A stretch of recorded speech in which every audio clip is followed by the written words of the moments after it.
Welcome back to our channel Rama Manjusha ముచ్చట్లు. కూరగాయలన్నిట్లకి రారాజైన వంకాయ. ఈ వంకాయతో మేము బిర్యానీ ట్రై చేసాము.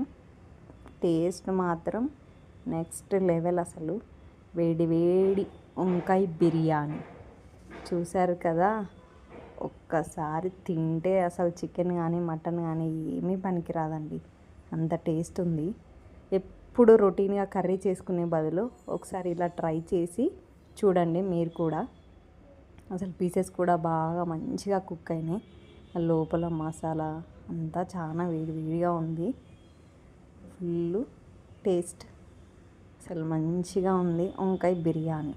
వంకాయ అంటే ఫేవరెట్ లేని వాళ్ళు ఎవరూ ఉండరు. అందుకే మేము వంకాయ బిర్యానీ ట్రై చేసాం. మాకు వంకాయ అంటే పిచ్చ ఇష్టం. ఎన్నో రకాల కర్రీస్ ట్రై చేశాను వంకాయతోని. నెక్స్ట్ బిర్యానీ కూడా ట్రై చేశాను. ఇది నేను ఇంతకుముందు కూడా చేశాను, ఇప్పుడు వీడియో తీసి పెట్టాను. మీకు కూడా ఎవరైనా నచ్చితే చేసుకోండి, ట్రై చేయండి, ఎలా ఉందో కామెంట్ చేయండి. సరే కదా, వేడి వేడి వంకాయ బిర్యానీ ఇప్పుడు ఎలా చేసుకోవాలో చూపించేస్తాను. ముందుగా వంకాయలన్నీ నేను మంచిగా నీట్గా కడిగేసి పక్కకు పెట్టుకున్నాను. ఇప్పుడు దీనికి కావాల్సిన ఇంగ్రీడియంట్స్: కొత్తిమీర, పుదీనా, అల్లం వెల్లుల్లి, ఉల్లిగడ్డలు, టమాటాలు పెద్దవి, పచ్చిమిర్చి. ఒక మిక్సీ గిన్నె తీసుకొని ఒక హాఫ్ స్పూన్ మిరియాలు, తగినంత ఉప్పు, ఇంకా ఉప్పే వాడతానండి నేను. తర్వాత ఒక హాఫ్ స్పూన్ పసుపు, తర్వాత 1 స్పూన్ ధనియా పౌడర్. ఈ ధనియా పౌడర్ కూడా నేను ఇంట్లో ప్రిపేర్ చేసిందే, అందుకే ఎక్కువ వేయను, కొంచెం వేస్తాను. ఇప్పుడు ఈ కొత్తిమీర, పుదీనా, అల్లం వెల్లుల్లి, టమాటాలు, ఒక 2 టమాటాలు, ఒక పెద్ద ఆనియను ఉన్నాయి కదా, ఇవన్నీ పచ్చిమిర్చి ఇవన్నీ కలిపేసి మిక్సీలో వేసేసుకొని మనము ఇప్పుడు మొత్తము ఈ మసాలాలన్నీ కూడా వేసాం కదా, దీంట్లో పెరుగు 2 స్పూన్లు పెరుగు వేసుకొని ఇది మొత్తము మనం పేస్ట్ చేసుకోవాలండి. మూత పెట్టేసుకొని చూసారు కదా, పేస్ట్ చేసి పక్కకు పెట్టుకుందాం. పేస్ట్ రెడీ అయిపోయింది, ఇలా పక్కకు పెట్టుకుని నేను బాస్మతి రైస్ తీసుకుంటున్నాను. నేను 2 గ్లాస్ రైస్ తీసుకున్నాను, అంటే దాదాపు 3/4 కేజీ ఉంటాయి. నీట్గా కడిగి రైస్కి సరిపడా కంటే కొంచెం ఎక్కువ వేసుకొని గంజి వంపుకోవాలి. స్టవ్ ఆన్ చేసి స్టవ్ మీద పెట్టుకొని మూత మూసుకున్నాము. ఇప్పుడు చూసారు కదా, రైస్ ఉడకడం స్టార్ట్ అయ్యింది. ఇప్పుడు ఒకసారి కలుపుకుందాము. ఇప్పుడు బిర్యానీలోకి కావాల్సిన మసాలాలు: సాజీరా పువ్వు, యాలకులు, ఇలాచీలు, లవంగాలు అవన్నీ ఉన్నాయి కదా మసాలాలు. బిర్యానీ ఆకు వేసేసి పసుపు కొంచెము, 1 స్పూను ఉప్పు వేసి ఒకసారి కలుపుకొని మళ్ళీ మూత మూసుకుందాము. మనము ప్లేట్ పెట్టేసుకున్నాం. మళ్ళీ ఒకసారి తీసి ఇప్పుడు ఆల్మోస్ట్ ఉడికిందండి రైసు. ఎక్కువసేపు ఉడికియొద్దు, మెత్తగా అయిపోతుంది బాస్మతి రైస్. చూసారు కదా, ఇప్పుడు రెడీ అయిపోయింది. మనం ప్లేట్ పెట్టేసుకొని స్టవ్ ఆఫ్ చేసేసుకొని గంజి వంపేసుకుందామండి. గంజి వంపుకున్నాను నేను, చూసారు కదా, ఒకసారి చూపిస్తాను. ఇప్పుడు ఇది మనం మళ్ళీ స్టవ్ ఆన్ చేసి పెట్టొద్దు. నేను జస్ట్ ఉట్టిగా పెట్టాను స్టవ్ మీద అంతే. మనం స్టవ్ ఆన్ చేసి మళ్ళీ హీట్ చేయాల్సిన అవసరం లేదు. పక్కకు పెట్టేసుకున్నాం మూత పెట్టేసుకొని. ఇప్పుడు మళ్ళీ స్టవ్ ఆన్ చేసుకొని నేను బిర్యానీ కోసం ఒక పెద్దది గిన్నె, వెడల్పు గిన్నె తీసుకున్నాను. ఈ గిన్నె హీట్ అయిన తర్వాత మనం దీంట్లోకి ఆయిల్ యాడ్ చేసుకుందాము. నేను 1/2 కేజీ వంకాయలు, 3/4 కిలో రైస్ తీసుకున్నాను కాబట్టి నేను మా రైస్కి సరిపడా ఆయిల్ వేసాను. ఇవి చాప్ చేసి పెట్టుకున్నాను ఆనియన్స్, ఫ్రైడ్ ఆనియన్స్ కోసము. చూసారు కదా, ఆయిల్లో వేసి వేయించుకుందాము. ఈ ఆనియన్స్ అన్నీ రెడ్ కలర్ వచ్చేలాగా వేయించుకోవాలి. ఒకసారి కలుపుతున్నాను. ఇప్పుడు ఇవి వేగే లోపల మనం ముందుగా కడిగి పెట్టుకున్న వంకాయలు ఉన్నాయి కదా, తీసుకొని సేమ్ గుత్తి వంకాయకి ఎలా కట్ చేస్తామో అలాగే కట్ చేసుకోవాలి. మనము కట్ చేసి మనం ముందుగా పట్టి పెట్టుకున్న మసాలా ఉంది కదా పేస్ట్, ఆ పేస్ట్ దాంట్లో అప్లై చేసుకోవాలి.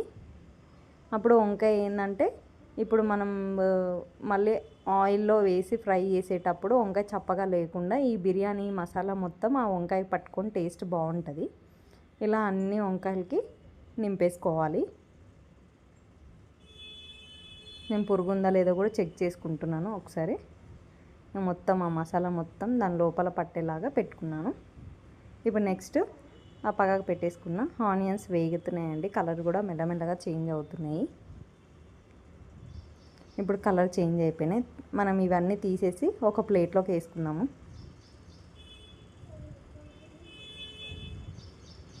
చూసారు కదా, ఆ ఆనియన్స్ అన్నీ తీసేసి ప్లేట్లోకి వేసుకున్నాను. కొంచెం ఉన్నాయి కదా, అవి ఏం కాదు. ఇప్పుడు మనం ముందుగా మసాలా నింపుకున్న వంకాయలు ఉన్నాయి కదా, ఇవన్నీ ఆయిల్లోకి వేసేసేయాలి. ఆయిల్ చిడుతుంది, మెల్లగా చూసుకొని వేసుకోండి.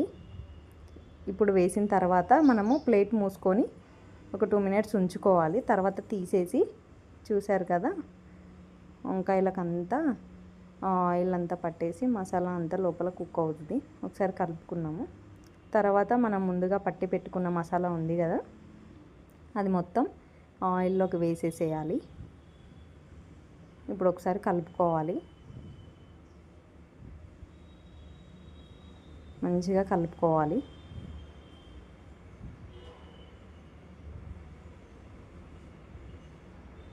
ఆయిల్ బాగా హీట్ ఉన్నప్పుడు వేసే కదా వంకాయలు, అందుకే అలా కలర్ చేంజ్ అయ్యాయి. ఇప్పుడు నేను 1.5 స్పూన్ కారం వేసుకుంటున్నానండి. మా కారానికి సరిపోతే గరం మసాలా అంటే బిర్యానీ మసాలా వేసి బాగా కలుపుకోవాలి. చూసారు కదా, నేను 1/2 స్పూనే వేసాను బిర్యానీ మసాలా, 1 స్పూన్ ధనియాల పొడి మిక్సీ పట్టేటప్పుడు వేసా కదా. ఇప్పుడు మూత మూసి బాగా ఉడికించుకుందాము వంకాయలు. చూసారు కదా, ఆయిల్ మొత్తం తేలిపోతుంది. వంకాయలు కూడా బాగా మెల్లమెల్లగా కుక్ అయిపోయాయి. చూసారు కదా, మసాలా మాత్రం వంకాయలకి మంచిగా పట్టుకుంది. అసలు స్మెల్ కూడా మస్తు వేరే లెవెలు. ఇప్పుడు ఇదంతా రెడీ అయింది కదా, మనం ఇది గిన్నె ఎత్తుకొని దీని కింద పెంక పెట్టుకుందాము అడుగంటకుండా ఉండడానికి.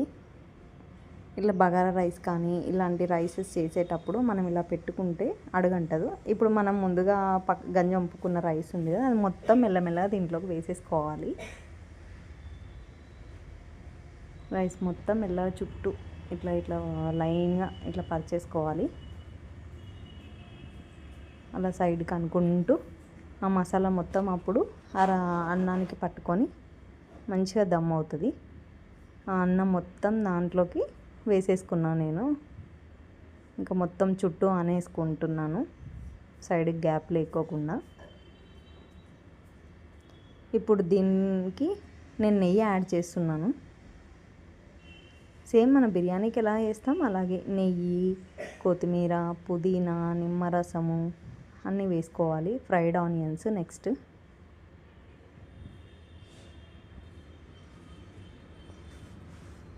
నెక్స్ట్ కొత్తిమీర నేను కడిగి చిన్నగా కట్ చేసి పెట్టుకున్నాను. కొత్తిమీర కూడా వేసుకుంటున్నాను. నెక్స్ట్ కొంచెం పుదీనా. ఈ పుదీనా వచ్చేసి మా చెట్టుదే అండి, అందుకే ఫ్రెష్గా ఉంది. అప్పటికప్పుడే తీసి వేస్తాను నేను. చిన్న ముక్క పెట్టిన అది మస్తు వస్తుంది. నాకు బిర్యానీ కొనే పని ఉండదు. నెక్స్ట్ నిమ్మకాయ రసం, ఒక నిమ్మకాయ తీసుకుంటున్నాను. మొత్తం దాని మీద మొత్తం పిండేసుకోవాలి. నాకు రసం బాగుంది. రసం లేనట్టయితే 2 తీసుకోండి, రసం ఉన్నట్టయితే ఒక నిమ్మకాయ అయితే సరిపోతుంది.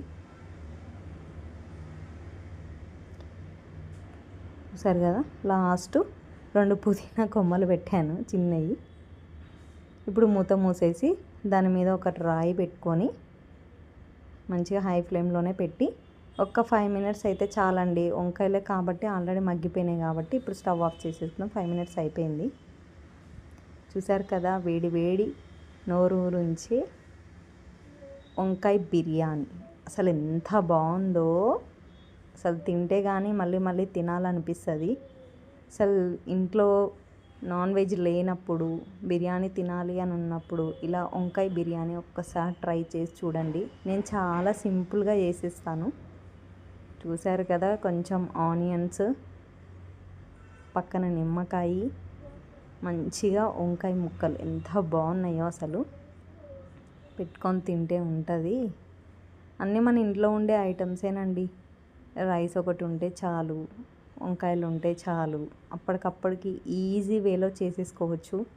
చాలామంది సగం రైస్ ఉడికినాక తీసి మళ్ళీ సగం రైస్ ఉడికినాక అలా చేస్తారు. నేనైతే ఇలా చేస్తాను ఈజీగా. ఎప్పుడు కావాలంటే అప్పుడు మంచిగా ట్రై చేసుకోవచ్చు. అసలు ఎంత బాగుందో వేడి వేడి వంకాయ బిర్యానీ. అసలు పీస్ కూడా మంచిగా కుక్ అయింది. ఆ లోపల మసాలా పెట్టడం వల్ల వంకాయ అనేది చప్పగా ఉండదు. సరే bye. Thank you for watching. Like, share and subscribe.